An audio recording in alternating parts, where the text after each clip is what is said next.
I know what I should do. I should start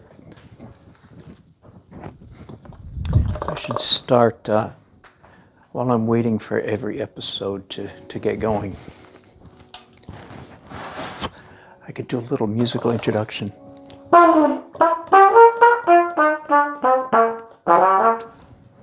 Oh my goodness, we're going already. Okay, forget that music stuff.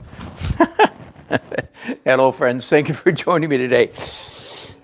I'm going to buy one of these. It's called a clapper, and I can go for no good reason other than I like to put up the name or the number. This is Daily Art Adventure 499. I started Daily Art Adventure on January 1st, 2017. Yeah, 2017. And I'm ready to go. Let me tell you what I'm doing today. I'm going to do painting number 2. Not so big this time, 24 by 30. Painting number 2 in my traffic series. I think it's going to be a series. I've done one. Let me show you the first painting in the series. I finished this yesterday. Hey, Bruno. Good to see you, my friend. Thank you for joining me. So this is the painting I finished, as I said, yesterday. Fairly happy with that. Not extremely happy with it. I'll tell you why. Well, if any of you happen to watch one of the early episodes, I had a lot of energy on the canvas.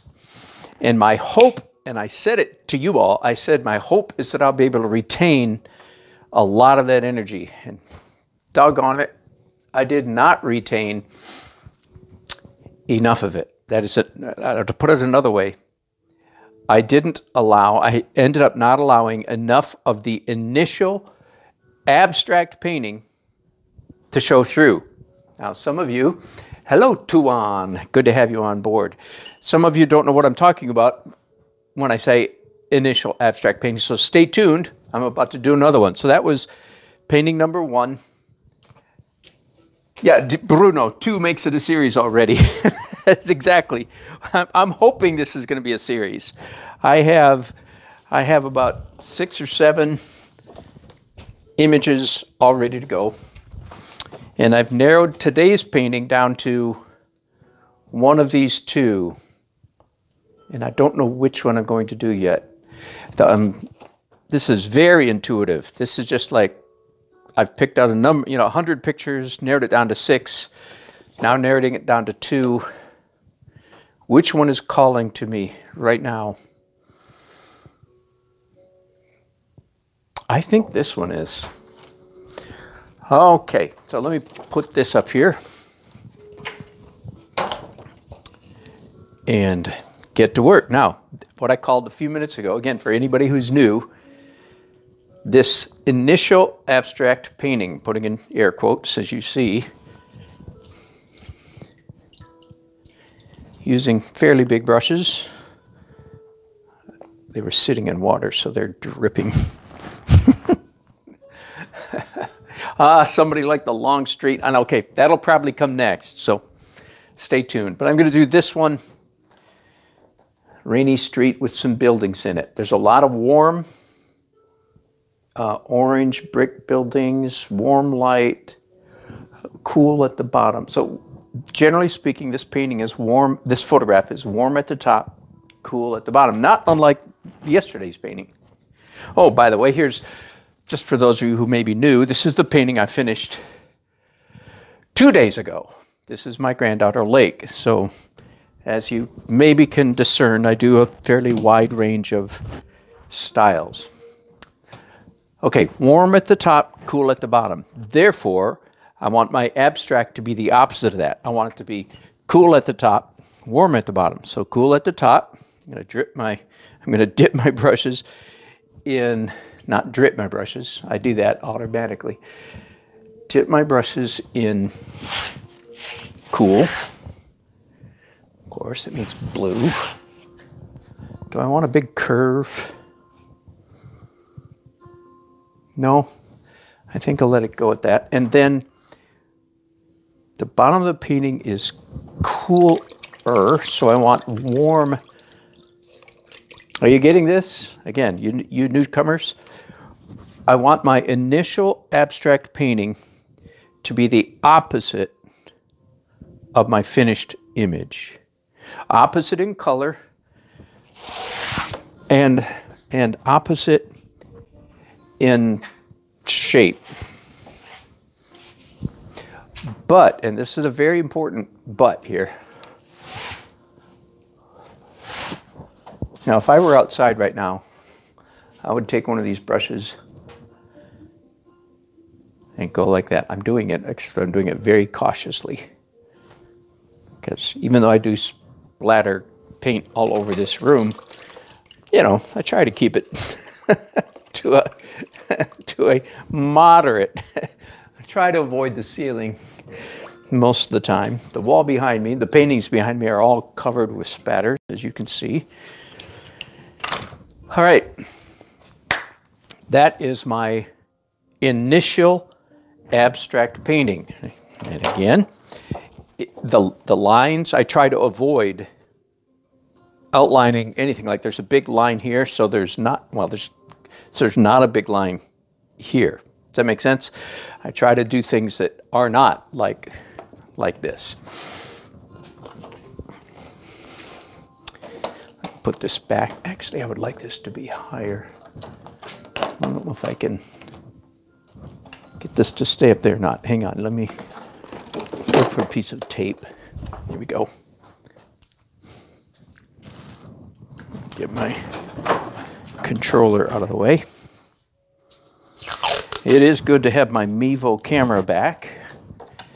My first Mevo camera died a natural death.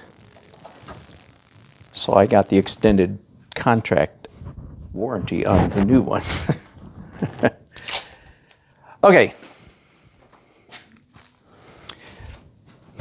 Some of my favorite brushes are these nice long-handled, two different brands here. There we go, there we go. And let's start doing some drawing. So now I'm going to try to start drawing the image that is here. I don't want to avoid using these colors. I think red would be a good color. It's not going to mess me up too much. Okay, big shapes first.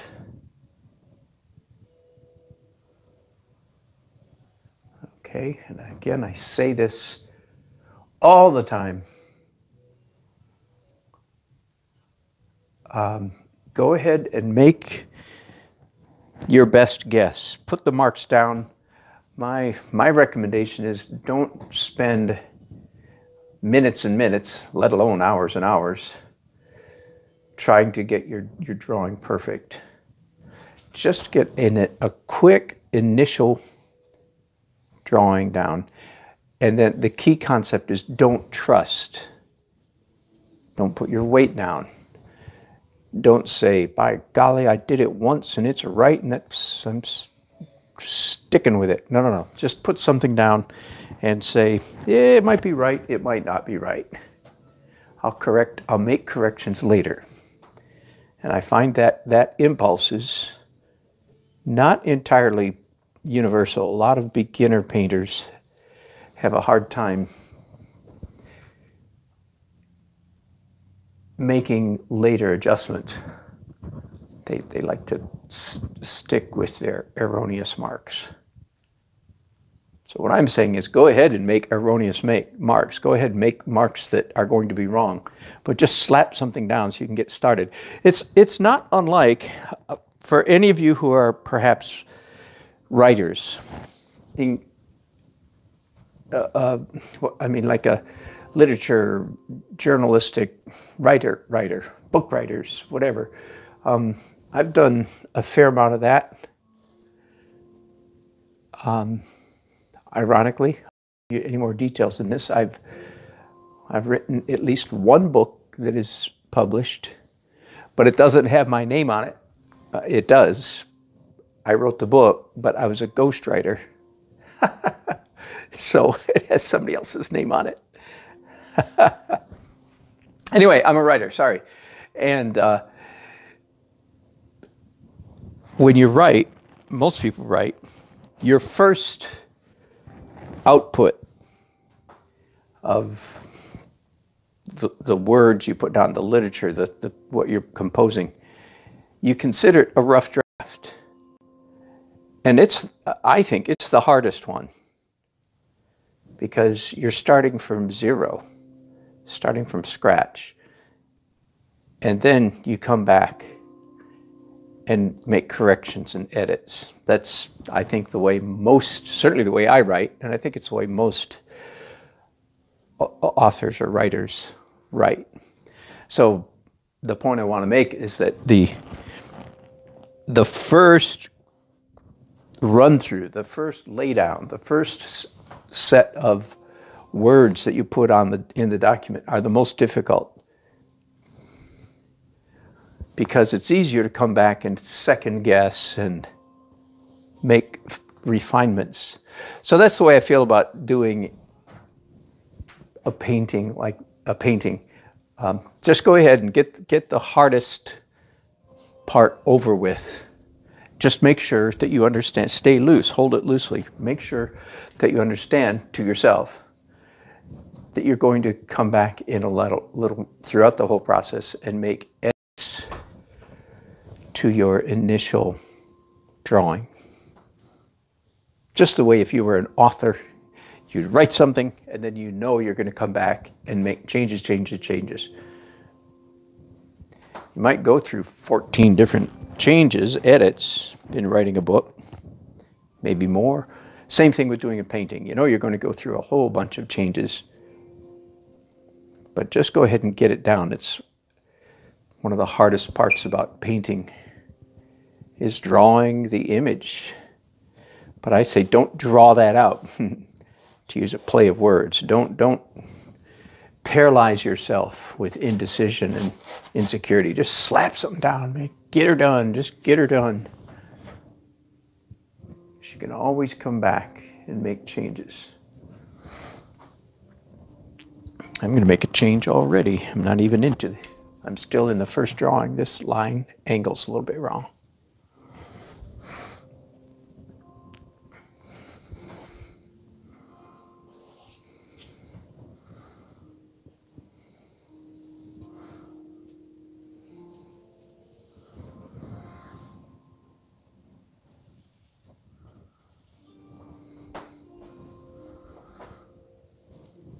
So my traffic series, I am thinking they are all ordinary scenes, just as I've called them, traffic. Just many of them, the pictures, the photographs were actually taken looking out the windshield of my car. Many of them were taken through the windshield of my car. Not this one right here. I actually got out of the car for this one. This photograph, for what it's worth, doesn't matter, but this photograph was taken in Hillsboro, little town, cute little, charming little town in about 40 miles from me here, called Hillsboro. Little artsy downtown. Little town with big history. Back in Revolutionary days and Civil War days, several things. But now it's just a kind of a sleepy little town that time has forgotten, so to speak. Anyway, my wife and I were there for something. I don't remember what. Oh yeah, we're buying tuxes for myself. There's a tux outlet store in this little town. And so we made a day of it, had a date, went out for supper, stopped for coffee in the afternoon, and it was raining fairly hard, and I jumped out of the car and ran to the intersection, said, ooh, ooh, ooh, ooh. There's a good traffic photograph. I've been taking these traffic photographs for over a year now, and I've got about 100 on my computer. As I said a couple days ago, I picked out, of the 100, I picked out my 6 favorite. Now that doesn't mean I, of course, may not go back later and find others in that 100 that I like, now I like better than these 6, but these are the 6 that just got my attention 2 or 3 days ago. And again, for you newcomers, let me show you my palette real quickly. So there's my palette, so to speak. These are acrylics, cheap acrylics, inexpensive, liquid in a bottle. I find those are easier to work with. And then I add medium, different kinds of medium. Liquitex gloss medium and varnish, Jerry's studio acrylic medium and varnish. I just finished off, before I started this broadcast, I finished off a bottle of golden GAC 100. Anyway, these are about 50-50 paint and medium. So the idea is they are very transparent. That's very important to my painting technique. I've been doing this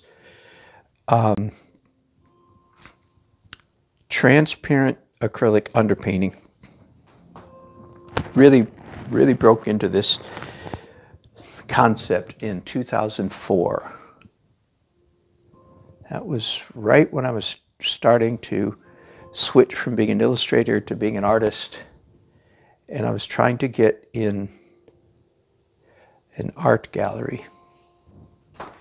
The owner of the first gallery I approached, actually a friend approached for me, the owner of the gallery, very good gallery, said, yeah, he's got lots of talent, but no, it won't sell. The stuff I took, she said, it won't sell. Whoops, I forgot to move you guys. Sorry, here we go. That's the problem with me. With me moving my camera, and then I forget to come back. Okay, you didn't miss much. I've been trying to paint stripes in the road. Anyway, so the gallery.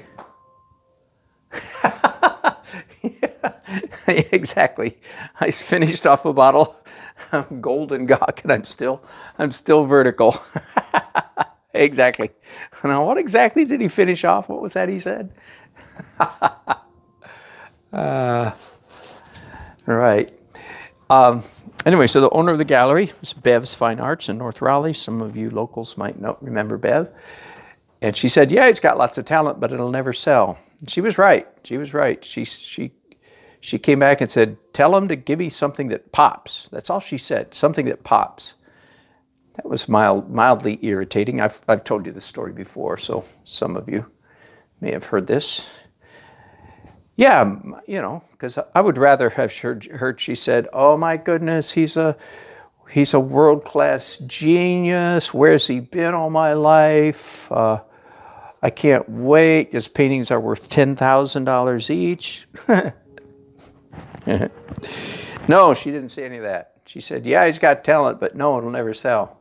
Doggone it. So I tell you that story to say, yeah, mildly discouraging, but not devastating, just like, it's not what I wanted to hear. But she said, give me something that pops. And okay, since I've gone this far into the story, I'll tell you more of the story. Here we go. How did I get into this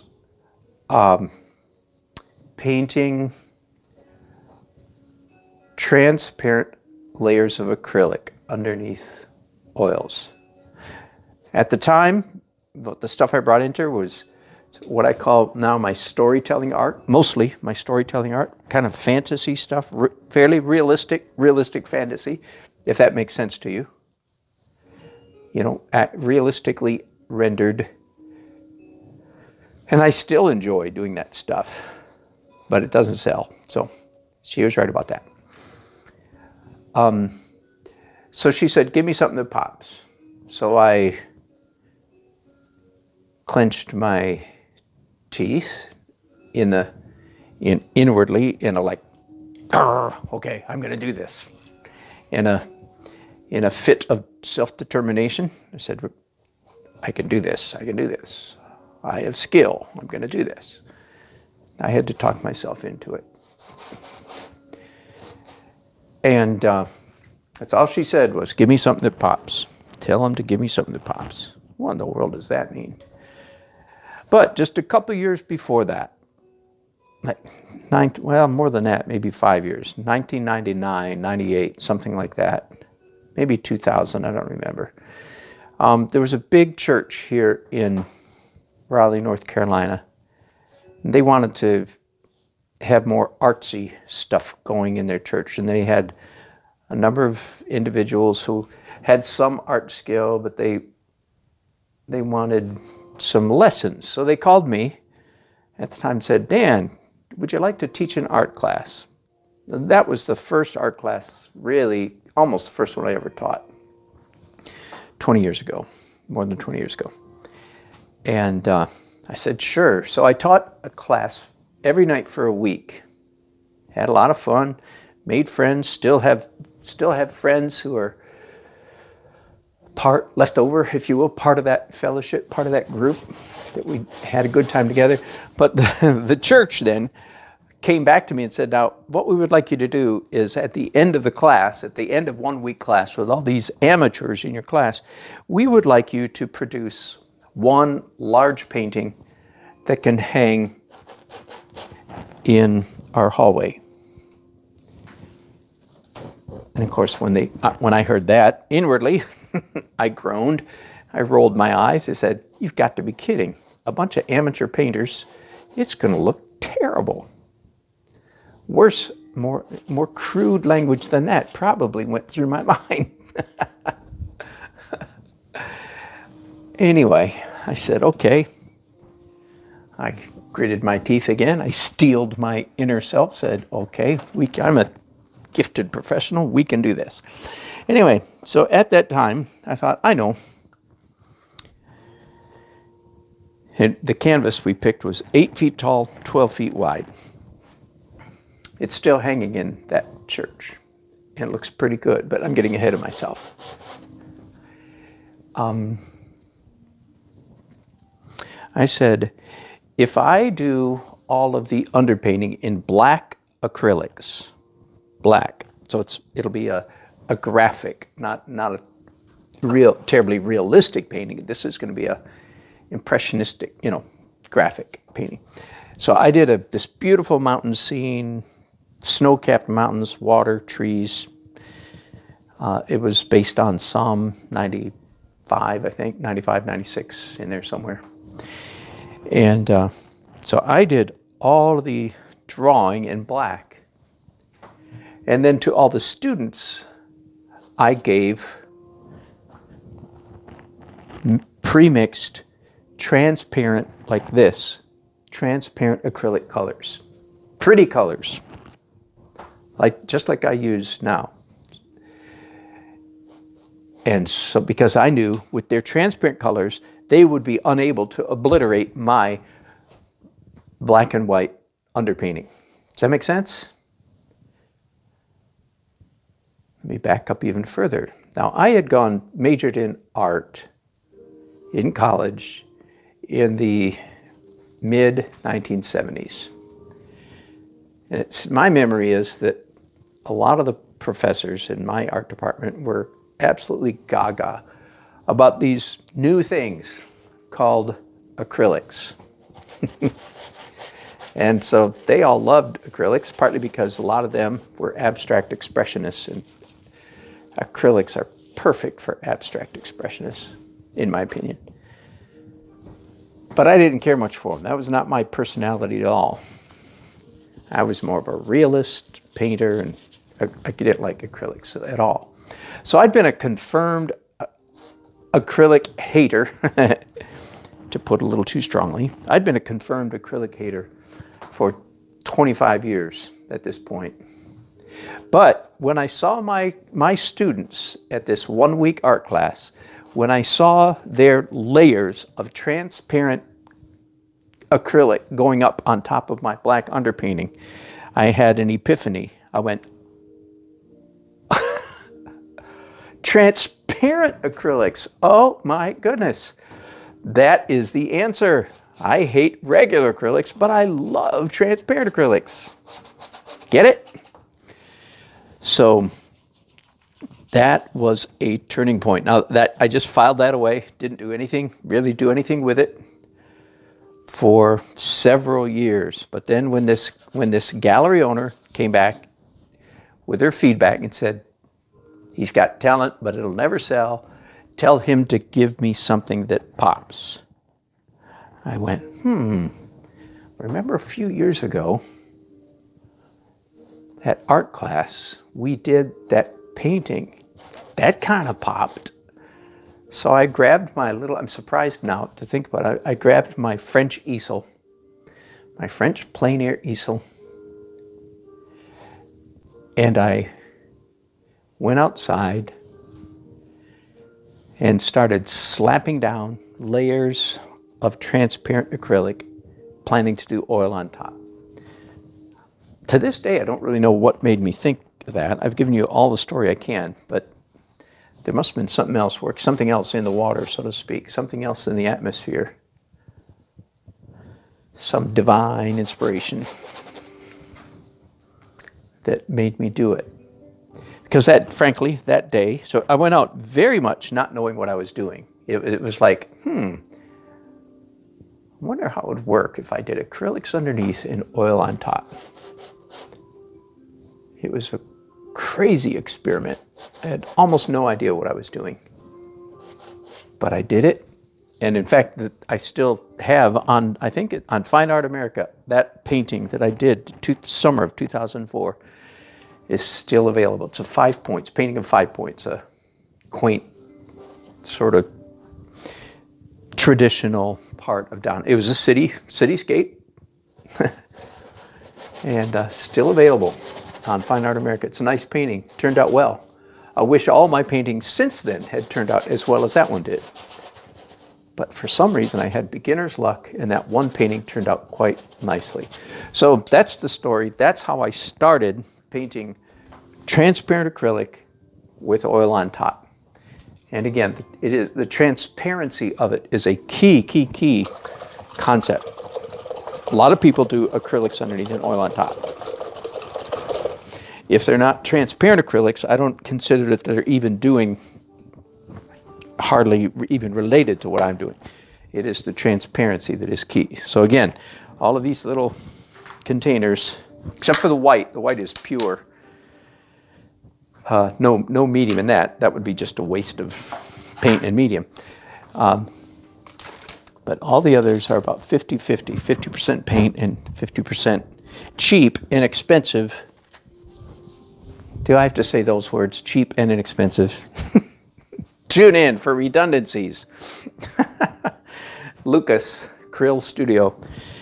Inexpensive paint. Perfect for my purposes, though. Perfect for what I want to do with it.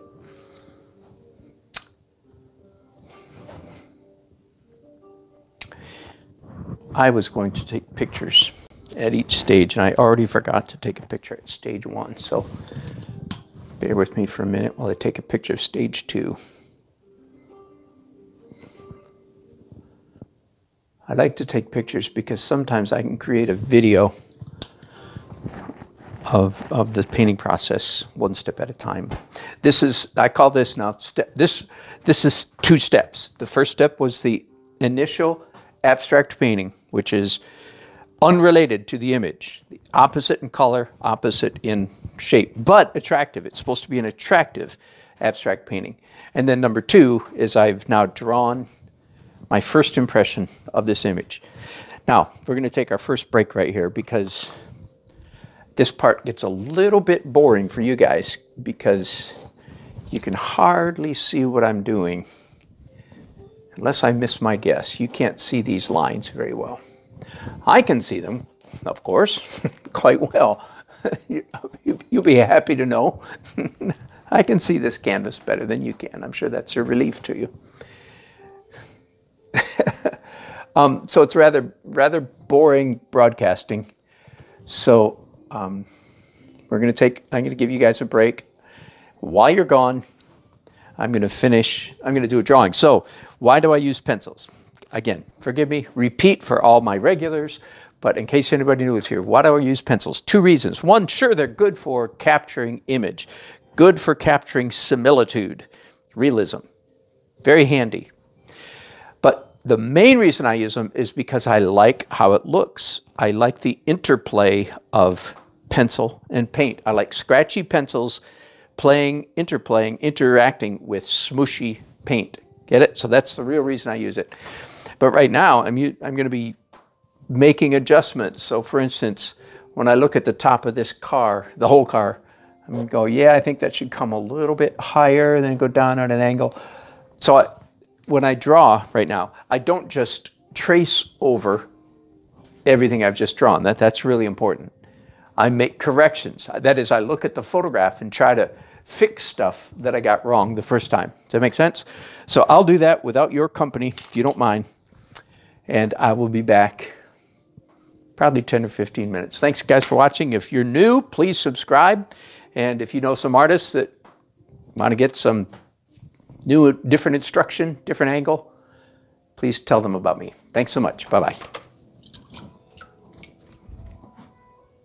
Hey, I missed that comment earlier. Greetings from Poland. Thank you very much. Appreciate it. You're probably not watching now, but thank you for that comment. So that was a lot longer break. I'm sorry. I should stop promising how much time is going to go by. In between, I practiced trumpet. I did some vocalizing, like a singer vocalizing. I'm not a good singer, but anyway, that's a long story. I have to do it anyway.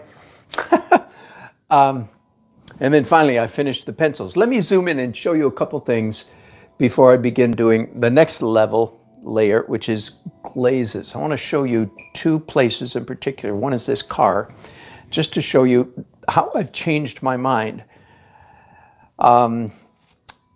This is my new line of the bottom of the hood or the top of the front. So I raised it up about 1/4 of an inch. I just want you to see what happens when you change your mind. So there's the old line, there's the new line. There's another spot right up here where I raised the pillars up about 1/2 an inch. Discovered this line was too low, so raised it up.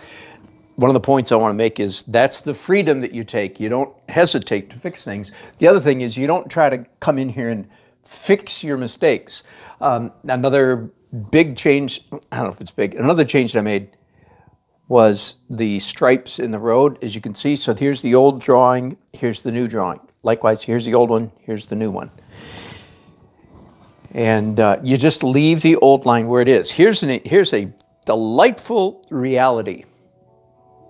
Not only is it okay for earlier drawings to be slightly off, it's actually better to your advantage to have erroneous marks. The reason is because the erroneous marks late in this painting process will create a vibration, a happy vibration. That's all I'm going to say about that. I'm going to leave it. Okay, now the next step is glazes, and I've decided to start out with blue, phthalo blue, I believe. Phthalo blue, of course, is a greenish warm blue. And anytime if you want to do a really thin glaze, instead of using water, you should really use some medium, because if you use water, the paint will just run down off the canvas and not have much effect. So, but I am going to add water. Okay, so, oh, that's too dark. So I just added some more water to that. There's sky, and this car right here is blue. Now, again, I want you to see how I painted that car. Stroke, stroke, going all the way down here. That's me painting the blue car. You don't paint the car, in my world of painting, you don't paint the object, you paint that color in that zone. So again, so the pavement down here is mostly blue. Wet pavement especially just reflects the sky. So if the sky is bluish up here, then the pavement, wet pavement in particular, is going to be quite bluish. The roof of this building, right here, is blue. Right? You see how I'm not painting in the lines. I really want you to grasp that. Now, the brushes do smear this pencil. So if you don't want the pencil to smear, then you have to be really careful just to hit that part of the painting one time. Okay, now this car is red. Again, I want you to watch this fairly carefully. So I'm putting red paint on these brushes, a little bit of medium, a little more red paint. Okay, so here's me painting the red car. Get it? You don't paint the object, so to speak. You paint in the zone, in the area of the object. You will let it spill out. That's very, very important and hard for some people to grasp. Once you put lines on a canvas, it becomes dreadfully difficult for many people to resist coloring in the lines, like coloring book style. So you don't want to do that. You do not want to color in the lines. That's an orange building.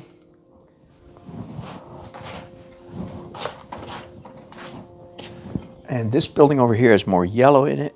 So really, I'm doing, in this painting in particular, I'm doing mostly local, or that is to say, realistic color.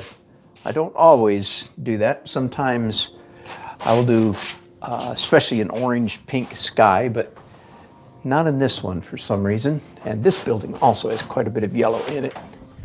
And I am smearing the pencil, but in this case, I don't mind. It's working fine. The headlight here, yellow. Reflection of the headlight, yellow. I want some vertical marks right there.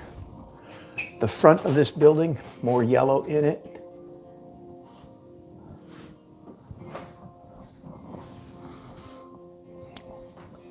A little bit more red, where? Right there and up there.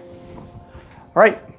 I am done with that layer. So that's layer number 4, right? So just for you keeping score, the first thing I did was the abstract painting. Number 2 was I drew the image with long brushes.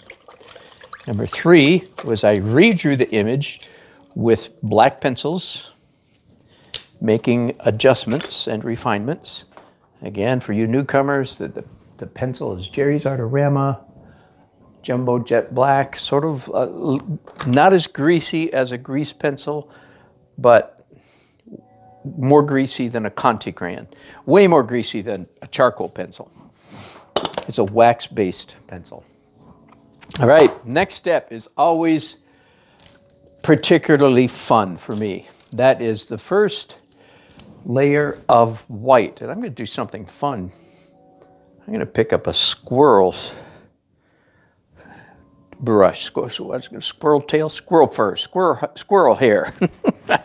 I'm looking for the word there. Squirrel what? Squirrel mustache brush. No, squirrel hair brush.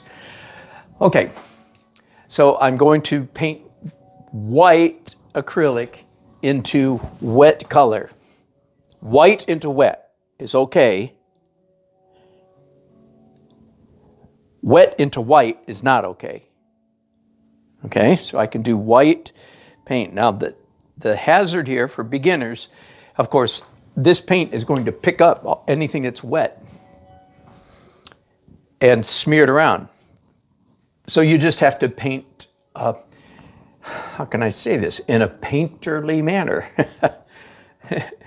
Don't pretend, if you will, don't pretend that it's not picking up the color. It is. And paint adjust accordingly. It's very much, those of you who paint in oils, alla prima. This right here, what I'm doing right now, is almost identical to alla prima painting. It's wet and wet, and anybody can do it. You just need to adjust your attitude, if you will. It's not the same as painting wet on dry. Because my brushes are picking up all the underneath stuff and moving it around. And you roll with it. You just create interesting marks. Don't pretend that it's not happening. Well, he said use white paint. Some students will use this step right here to intentionally mix on the canvas and create an opaque color. That is not my technique at all. I am very much into transparent color and opaque white as separate layers. So don't use this layer to mix the paint on purpose and create an opaque color. You just pick up little bits of the color. But I really do enjoy this first layer of white. I think it's because now that I'm looking at this photograph, I'm looking at it through very different eyes. For some reason, when we copy a photograph or paint en plein air, we tend to focus, when we're drawing, we tend to focus on the dark things in the scene. We tend to outline and draw things that are dark. But then when you switch, I don't know why that is. I think it's universal. I don't think it's just me. But then when you switch to white, now I'm looking at that photograph through very different eyes. And I'm seeing different things because now I'm looking for stuff that's light. Make sure you understand, too, that I'm saying the word light with an L, not white with a W. I'm not painting things that are white. I'm painting anything that's very light in value. That's what I'm painting right now. For instance, these taillights are red, but they're bright, so I'm painting them white. I'm not going to come back and I'm not going to wait and come back and paint them later red. Does that make sense? If they're light in value, you paint them white right now.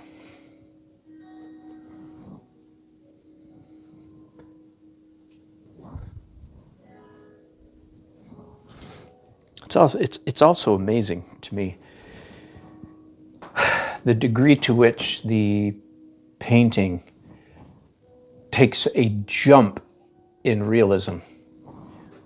It gets so much more realistic when you just come in with just this first layer of white. And again, I'm sure you know this, but let me repeat that I make corrections. Anything that needs to be moved, I move it. I'm not just coloring in the lines. I am painting much more carefully than I have up to this point, but I'm still making corrections. Anything that needs to be fixed, I fix it.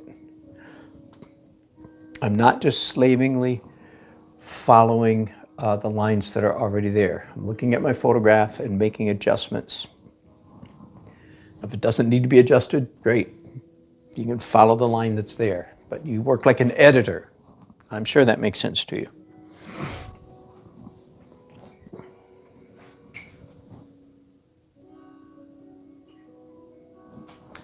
I often like to stop at the end of this point of the painting, or even right now, and just zoom in here and see all of the craziness that's happening on this canvas. Drips, swipe, that's part of the acrylic. I mean to say that's part of the abstract underpainting. This red mark, this has nothing to do with what's in the photograph. That has nothing to do, and yet it looks good. It looks cool. That still amazes me. Amazes me that it looks cool. After all these years of working more or less in this manner, the messy manner, it was one of the most significant revelations, epiphanies I've had as an artist.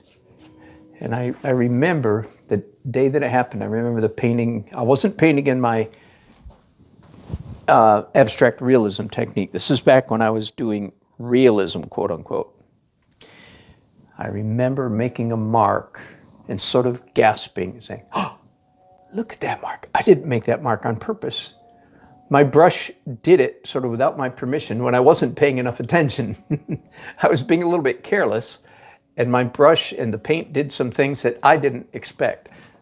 Normally, you would think that would make me grumpy. What? I didn't do that on purpose. But for some reason, I had the vision, the sense at that moment to recognize that it was a beautiful mark.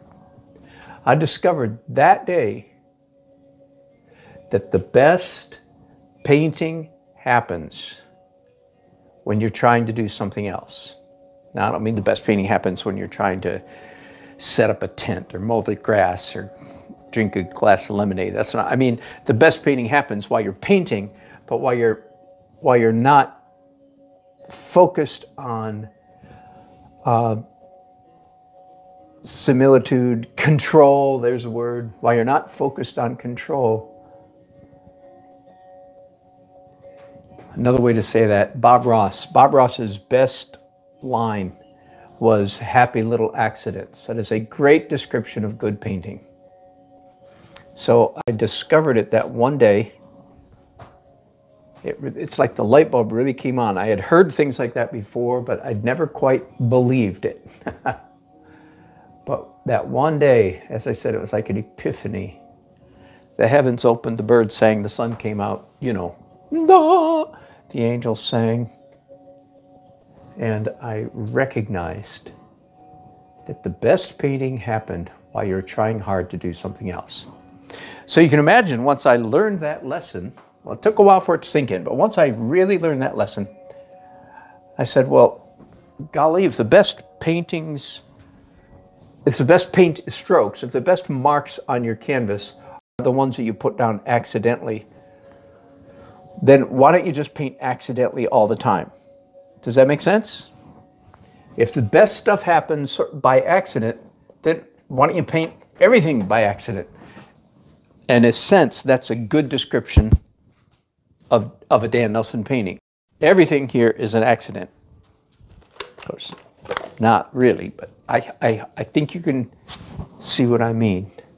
By the way, I'm often like to take this white stuff while it's still wet and smear it. It's too precise, it's too accurate. There we go, that's better. That's all better painting now. Woo! Beautiful, beautiful, some nice things. The best painting happens while you're making a mess. Again, another way to say the same thing. The best painting happens while you're making a big old mess. So that describes, again, for any newcomers, why does he paint this way? Well, now you know, because I believe the best painting happens by accident, not on purpose. Another way to describe this is anti-control freak painting. We all struggle, myself included. I'm at the front of the pack. I am a control freak, realistic, tight painter. Anybody else can relate to me? I'm tight and I want to get loose. So everything that you see me doing on the canvas, almost everything, is an antidote to that tightness. Why do I paint this way? Because I've discovered that loose really is better. Now everybody, almost everybody that paints knows they want to paint looser. A couple years ago, I taught an art class. I thought it had the best title I've ever had of any art class. I called the class, "Do you really want to get loose, or are you just saying that?" Because I think, as a matter of fact, that actually does describe a lot of people. They know they're supposed to paint loose. They give it lip service, but they don't do it. And the reason is because they're not really convinced. They don't know why loose is better. So I'll give you, again, another, why is loose better? Many ways to say this. I'll give you a short one. Because when you paint loosely, then the viewer's brain, the viewer's mind finishes the picture. You don't do it for them. You don't do every detail. You let their brain turn this into a car. You let their brain, their mind, turn this into a building. And if you will let them do that, so the picture is finished in the mind of the viewer. And when that happens, the viewer experiences, I think, one of the highest degrees of aesthetic pleasure that a human being can experience. That's a pretty bold statement. Now, when you walk up to a painting that is very, very, very tight and finished and accurate and realistic, now, first of all, let's just acknowledge as an artist, as a human being, everybody likes that kind of art, except for the grumpy art professors who have literally beat themselves to the point that they don't like it. I'm thinking of Greenberg, the mid-20th century art critic, New York Times art critic guy. What's his name? Anyway, Greenberg, I think it was. He really hated realistic painting, but he was a very dysfunctional fellow. Not unlike the old, I don't know if you've ever heard this rap on the Puritans. You know, the Puritans were the kind of people, this is the rap, this is what's said about them. Not entirely fairly, but this is what, that they sat around all day worried that somebody somewhere might be having fun. Well, that's the way Clement Greenberg was. He was a grumpy art critic who literally sat around worried that somebody somewhere might be enjoying some art. Because art wasn't made to be enjoyed. It was made to make you think, according to Clement Greenberg. Make you grumpy. Anyway, now I'm exaggerating, but you get the point. Okay, so all except for Clement Greenberg and all the professors that followed him, all human beings enjoy looking at something that is rendered accurately by another human being. Okay, so just put that down and understand that I understand that. Time for more. Time for more. Oh, that's nice. By the way, so what you see me doing here, smearing that paint, that is the way I'm doing it is very important. You cannot do that with caution or slowly. Oh my goodness. You cannot do it like, water's running down my elbow. You can't stick out your tongue and go, I'm going to do it like Dan Nelson. Oh, if you do it slow, it will look like crap. I'm sorry for my French. My mom didn't approve of that word, by the way. Some of you don't need that. That's all right. No, you have to do it with vigor, speed, strength, boldness. Just do it. And by the way, I think very rarely does it work if you do curved lines, straight. So that, for some of you, that'll take a little bit of athletic skill to create a straight line like that. You'll have to work on that. That's not how your hand wants to make it curve. Okay, but can you see that? Oh my goodness. Look at the smearing that I just did right there. Mwah! That is some gorgeous painting right there. And I'm not bragging, I'm not taking credit for it, I'm just saying, I'm just recognizing it.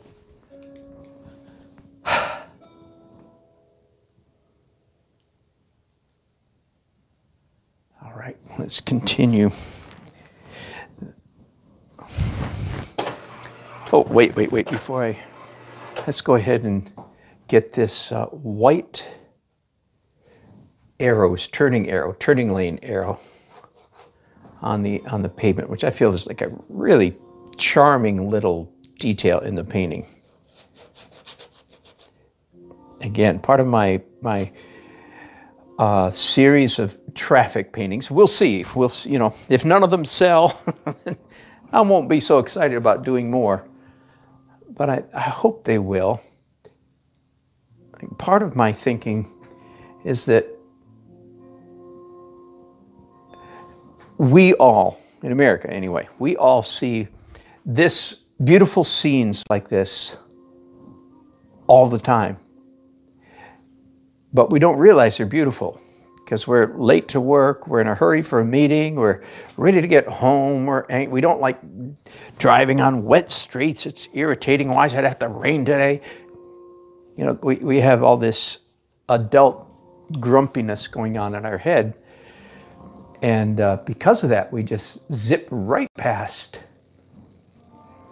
all this beauty that is just staring us in the face. And I want to capture that beauty. I want people to go, oh my goodness. What would really be fun, and I've actually stated this for a long time, that I think one of the chief roles, purposes, callings, if you will, of artists is to help non-artists see the beauty, literally see the beauty in the world around them. And I know that this works because it's happened to me.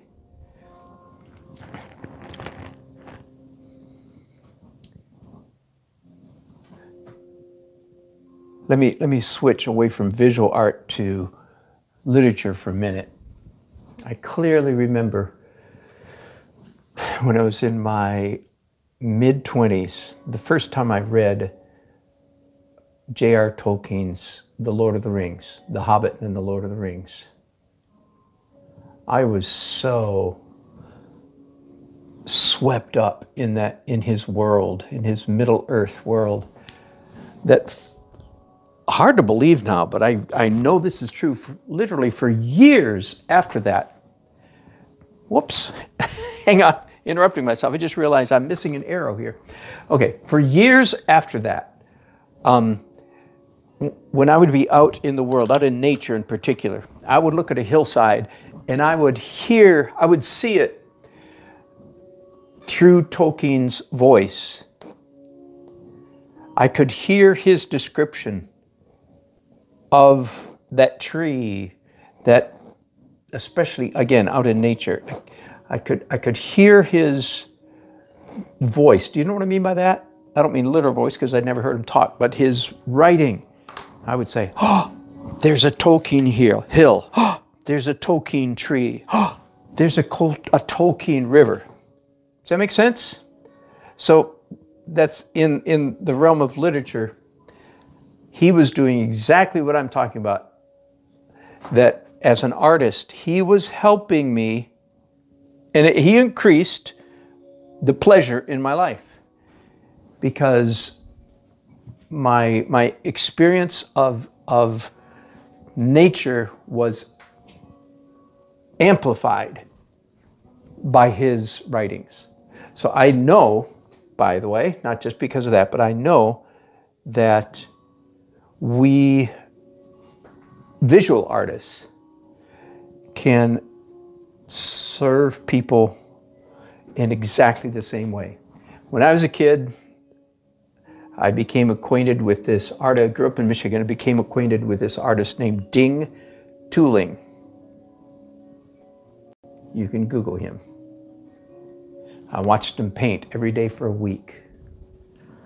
And again, for years afterwards, not just me, because my whole family was there, we would be driving down the road and we'd point to a tree and say, there's a Ding Tooling tree.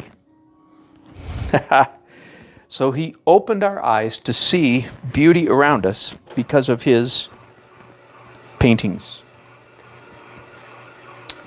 So I hope it doesn't sound too presumptuous or pompous. That's the word. I hope it doesn't sound too pompous. But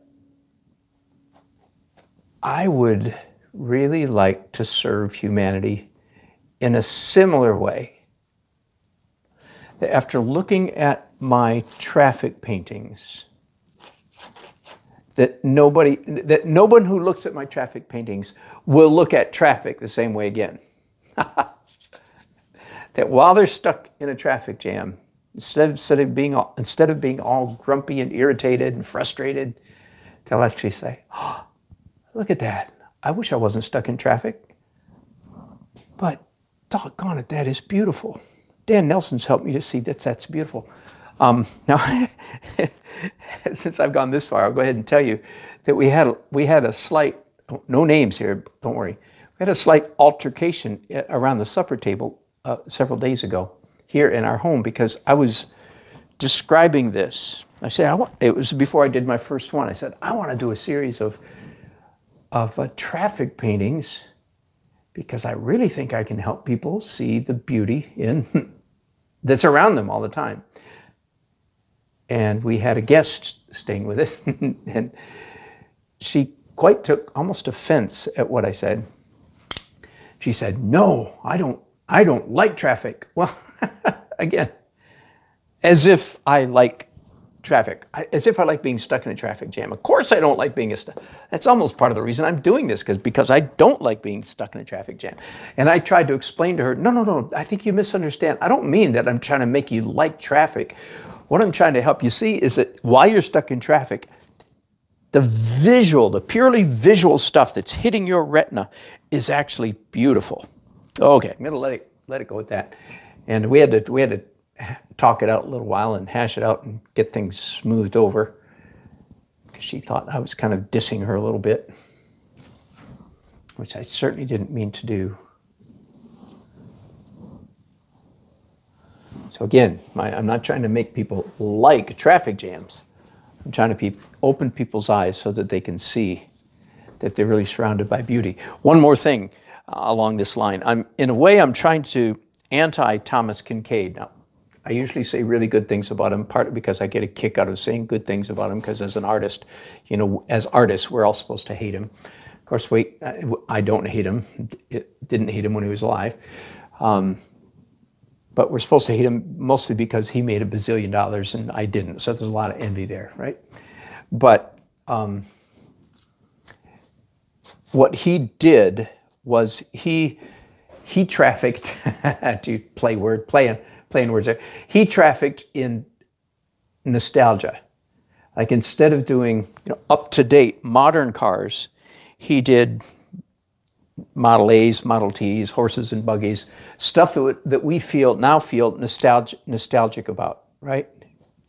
So I'm trying to do, in a sense, the opposite of that. I'm not trying to create nostalgia.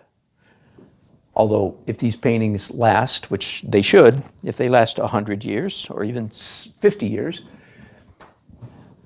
people who look at them could experience a bit of nostalgia, because they'll say, "Oh, look at those cars way back in the early 21st century. You remember what people drove things like that? Wow." So, a little bit of nostalgia could kick in then, but that's not what I'm trying to do by any means. Now I'm trying to help people see that the ordinary, nor am I trying to run a commercial for Ford or Honda or Toyota. Quite the contrary. I don't want people looking at my paintings and saying, "Oh, I'm going to go buy a Honda." That would be quite counter to my purposes. Okay, I am almost done here with this layer. Now, I'm going to say the same thing today that I said yesterday at this point, which was, this is a really nice painting. I'm not bragging, but it really looks good. Has good energy happening in it. Making a little bit more energy right now as we speak, as you can see. Okay, I'm done with the white layer. The challenge before me is how to finish this painting and let a lot of this energy show through in the final product. I said the same thing yesterday, and I feel like I failed to a significant degree. When I was all done, there wasn't enough of this energy showing through. Stay there just a second. Let me show you yesterday's painting that I've finished, last 2 days. Nice painting, right? I hope it'll sell. Hope somebody will buy it. Hope somebody will like it. Lots of nice things about it, but only a tiny bit of that energy is showing through. Only a tiny bit of that initial I can see a red mark there, yellow there, red, red, orange. Orange drips and runs. But in my opinion, it's too covered up. It's too ordinary, too pedantic, too predictable. And don't text me or send a chat and say, "Oh, I like your painting." No, I'm not begging for compliments or anything like that. It's a nice paint. It's okay. It's a nice painting. But this is not where I want to go. This is where I've been.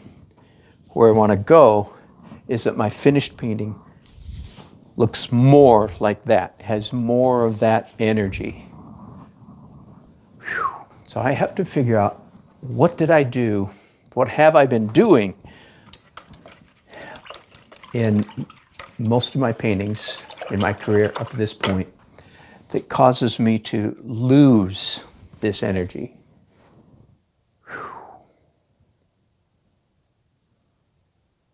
I'm thinking, I'm serious, and I know I have to do something different in order to, if I keep doing the same thing over and over,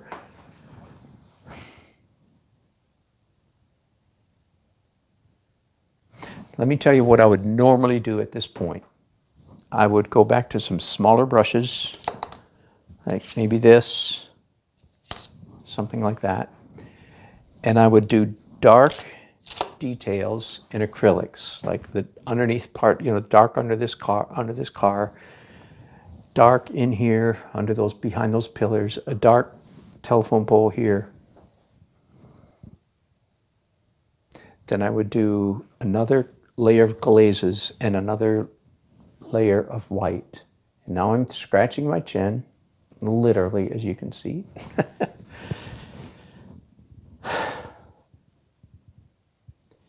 And I'm wondering, see, this is much more raw than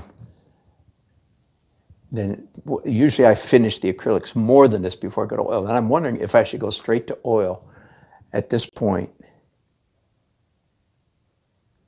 because I'm over painting. I'm habitually, continually over painting.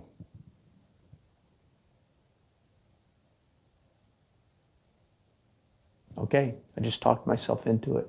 And I just missed a chat that somebody sent. Sorry about that. I think that's what I'm going to do. I'll see your chats later, but if I miss it during the broadcast, I'll watch later. I'm going to try that. You have to do something different. You have to do something different to achieve something different. So again, normally I would do 1, 2, 3 more layers of acrylics and then go to oil. I know, David. Normally I would, oh, are you thinking instead of glaze and oils? Now, the nice thing about glazing in oils is that you can lift it off, and you can't do that with acrylics. Well, I'm going to, I might make a few tiny, tiny marks, but I'm going to try going straight from here to oils. And so I'll take a little break right here, think about it a little bit more, and be back, I think, in just a few minutes. Thanks for watching. Hey, Eric. Sorry. Okay, I'm just doing this momentary broadcast to close out this broadcast. I'm going to start part B, 499B, in just 2 minutes or less. Thanks.